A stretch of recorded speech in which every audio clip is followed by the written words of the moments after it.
بصراحة هي حاجة مزعلاني قوي من المراهقين وطلبة مدارس الثانوي، خصوصا الأولاد.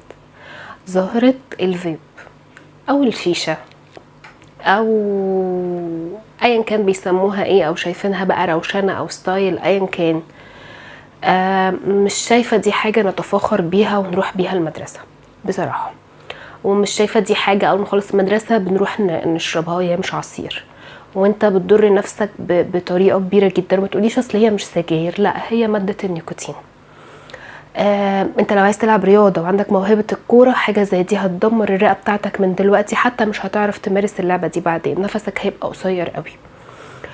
بقول ده لان انا بتضايق قوي قوي قوي لما بشوف حد في السن ده وهو بيتفخر بيها او شايفها بقى ايه، يعني الولد الروش اللي ما حصلش. ومش عارفه روش دي ككلمه يعني ابديتنج دلوقتي ولا لا، لان